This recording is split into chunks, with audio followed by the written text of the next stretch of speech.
अगर आपका ऑस्ट्रेलिया का वीज़ा रिफ्यूज़ हो चुका है और अब आपको लगता है कि दोबारा अप्लाई करना बेकार है, क्योंकि लोग अक्सर 1 या 2 रिफ्यूज़ल के बाद उम्मीद छोड़ देते हैं। लेकिन आज की ये वीडियो आपकी सोच बदल सकती है। इस केस स्टडी में हम बात करेंगे तजिंदर सिंह जी की, जिन्होंने रिफ्यूज़ल के बाद हिम्मत दिखाई और सही तरीके के साथ अपनी एप्लीकेशन को सबमिट किया और 1 महीने के अंदर रिफ्यूज़ल से अप्रूवल में वीज़ा चेंज किया। इनका जो पर्पस था, अपनी स्पाउस से मिलने ऑस्ट्रेलिया जाना चाहते थे, बट इनकी पहले फ़ाइल रिफ्यूज़ हो चुकी थी। इस वीडियो में मैं आपको कंप्लीट प्रोसेस समझाऊंगा कि किस तरह से हमने इनके केस को रिप्रेजेंट किया, क्या डॉक्यूमेंट थे, क्या पर्पस था, कैसे हमने एप्लीकेशन को सबमिट किया। दोस्तों, मैं हूं धर्मवीर सिंह देओल और आप सबका इस यूट्यूब चैनल पे बहुत बहुत स्वागत करता हूं। अगर आप इस चैनल पे पहली बार आए तो प्लीज़ इस चैनल को सब्सक्राइब करें, वीडियो को लाइक करें, वीडियो को शेयर करें और अगर आप मुझसे बात करना चाहते हैं, स्क्रीन पर नंबर विजिबल, आप कॉन्टैक्ट कर सकते हैं। चलिए दोस्तों, वीडियो की शुरुआत करते हैं। अगर दोस्तों यहाँ पे हम क्लाइंट प्रोफाइल की बात करें तो तजिंदर सिंह जी पटियाला पंजाब से बिलोंग करते हैं और ये अपने मदर फादर, अपने ब्रदर के साथ पटियाला में रहते हैं। 1987 का इनका जन्म है। अगर इनके बिज़नेस की बात करें तो कार सेल परचेज़ का इनका बिज़नेस है। 2023 में इनकी शादी हुई थी और उसके कुछ टाइम बाद इनकी वाइफ हायर स्टडी के लिए ऑस्ट्रेलिया चलेगी। इन्होंने नवंबर 2025 में ऑस्ट्रेलिया का विजिटर वीज़ा अप्लाई किया, बट 23 दिसंबर 2025 को इनका वीज़ा रिफ्यूज़ हो गया। अगर इनके फाइनेंशियल स्टेटमेंट की बात करें तो इनके पास 11 लाख रुपए की सेविंग थी जब हमने इनकी एप्लीकेशन को सबमिट किया था। अब दोस्तों, हम बात कर लेते हैं कि इनकी रिफ्यूज़ल के मेन कारण क्या थे। यहाँ पे 2 मेन कारण थे, एक तो था फाइनेंशियल कैपेसिटी, दूसरा था होम टाइज़। अगर फाइनेंशियल कैपेसिटी की बात करें तो इन्होंने 11 लाख रुपए अपनी सेविंग में दिखाए थे, बट वीज़ा ऑफिसर को ये लगा कि जब ये ऑस्ट्रेलिया जाएंगे तो वहाँ पे होने वाला जो खर्चा है शायद ये ना कर पाए। इसकी वजह से वीज़ा ऑफिसर ने रिफ्यूज़ल दे दी। क्योंकि जब मैंने इनके डॉक्यूमेंट्स देखे तो डॉक्यूमेंट में इनकी स्टेटमेंट थी, बट वहाँ पे किसी भी तरह का कोई सोर्स कि किस तरह से पैसे इनके पास आ रहे हैं, कैसा बिजनेस है, कैसी मंथली अर्निंग है, उसके बारे में कहीं पे भी नहीं बताया गया था।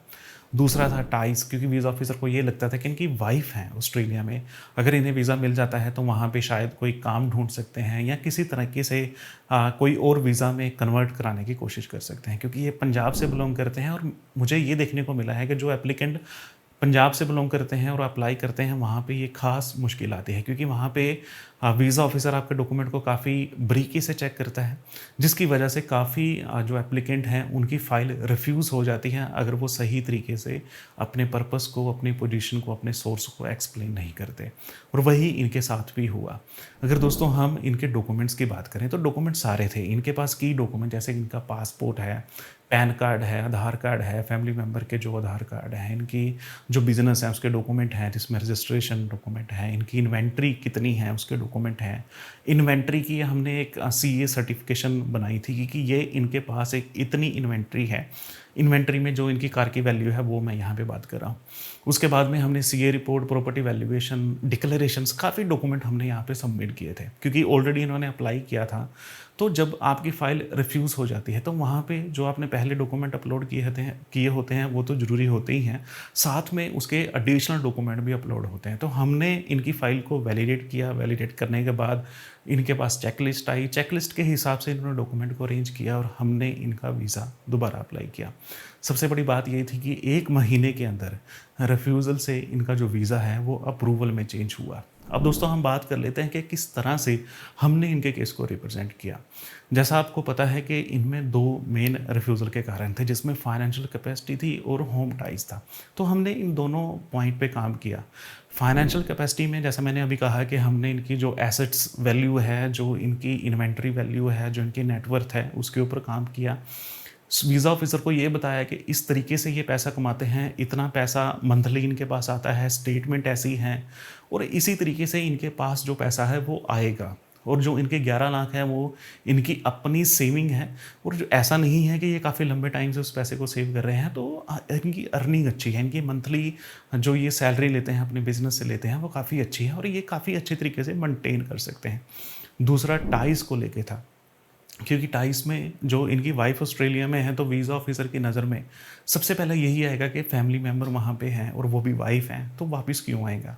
तो हमने वापस क्यों आएगा उसी के हमने जस्टिफिकेशंस बनाए, हमने डिक्लेरेशंस बनाए, हमने टाइस डिक्लेरेशन बनाए कि ये टाइस हैं, वाइफ ऑस्ट्रेलिया में है बट वो स्टूडेंट हैं, पढ़ने गई हैं, यहाँ पे इनका बसा बसाया बिजनेस है, इन्वेंट्री है, फैमिली है, काफ़ी दोस्त हैं, काफ़ी रिश्तेदार हैं, तो सब कुछ हमने यहाँ पे बताया, जिससे वीज़ा ऑफ़िसर को शायद जब इनके डॉक्यूमेंट इन्होंने पढ़े तो वहाँ पे उन्हें क्लियर हुआ। इसके बाद हमने कवर लेटर बनाया कि जहाँ पे पूरी प्रोफ़ाइल को हमने बताया, जस्टिफिकेशन क्रिएट की, डिक्लेरेशंस क्रिएट की, लेटर ऑफ इंटेंट बनाया और जो इनकी बिज़नेस की डिक्लेरेशन थी वो भी हमने यहाँ पे सबमिट की, जिसकी वजह से इनका जो वीज़ा है यहाँ पे आया। दोस्तों, अगर आपका ऑस्ट्रेलिया का वीज़ा रिफ्यूज़ हो चुका है, दोबारा अप्लाई करना चाहते हैं बट आपको सही प्रोसेस नहीं पता, क्योंकि ऑस्ट्रेलिया ख़ास तौर पर डॉक्यूमेंट की डिमांड करता है। अगर बिना डॉक्यूमेंट के या कुछ डॉक्यूमेंट के या बिल्कुल मिनिमम डॉक्यूमेंट से आप ऑस्ट्रेलिया का वीज़ा अप्लाई करोगे तो वहाँ पे रिफ्यूज़ल आएगी। ख़ास तौर पे ये देखा गया है कि जब आप अपने पेरेंट्स का वीज़ा अप्लाई करते हैं, मान लीजिए कि आप ऑस्ट्रेलिया में हैं, आप अपने मदर या अपने फादर को बुलाना चाहते हैं, तो वहाँ पे आप मिनिमम डॉक्यूमेंट, जैसे कि अगर आपके पास बैंक स्टेटमेंट नहीं है, आप अपनी बैंक स्टेटमेंट अपलोड कर सकते हैं। अगर वो जॉब नहीं करते तो उसकी डिक्लेरेशन दे सकते हैं, बट वहाँ पे पेरेंट्स का वीज़ा जो है वो अप्रूव हो जाता है। बट अगर आप अपनी वाइफ के पास जाना चाहते हैं या अगर आप अपने हस्बैंड के पास जाना चाहते हैं और मिनिमम डॉक्यूमेंट के साथ वीज़ा अप्लाई करोगे, वहाँ पे रिफ्यूज़ल के चांसेस हैं। तो कोशिश ये करें, डॉक्यूमेंट के साथ, अच्छे डॉक्यूमेंट के साथ हमेशा अप्लाई करें। अगर दोस्तों कुछ टिप्स एंड ट्रिक्स की बात करें तो सबसे पहले तो कंप्लीट एप्लीकेशन सबमिट करें, क्योंकि अगर आप डॉक्यूमेंट को अपलोड नहीं करोगे, अपनी एप्लीकेशन को कंप्लीट नहीं करोगे तो वीज़ा ऑफिसर कुछ समझ नहीं पाएगा और वहाँ पे आपकी जो रिफ्यूज़ल है वो आ जाएगी।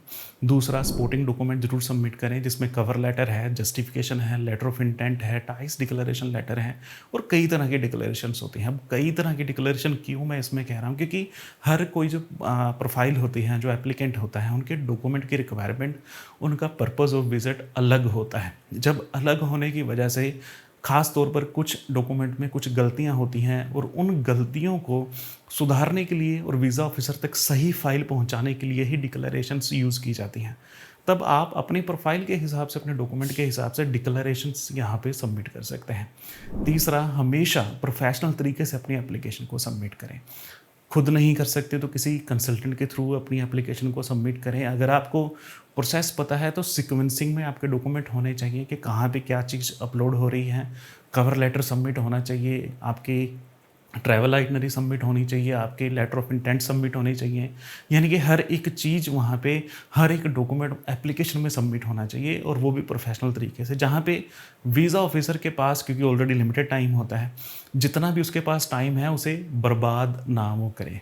पहली नज़र में सारे डॉक्यूमेंट नज़र आ जाएं, कवर लेटर में इतनी इन्फॉर्मेशन हो कि डॉक्यूमेंट चेक करने की ज़रूरत ही ना हो, क्योंकि वहाँ पे ही आपका वीज़ा अप्रूव होगा। उम्मीद करता हूँ कि ये वीडियो आपको अच्छी लगी होगी, इन्फॉर्मेटिव लगी होगी और आपको ये समझ में आया होगा कि किस तरह से आप अपनी ऑस्ट्रेलिया के रिफ्यूज़ल को अप्रूवल में चेंज कर सकते हैं। अगर अभी भी कोई आपका क्वेश्चन है, कोई डाउट है, स्क्रीन पर नंबर विजिबल है, आप कॉन्टैक्ट कर सकते हैं। चलिए दोस्तों, आज की इस वीडियो में इतना ही।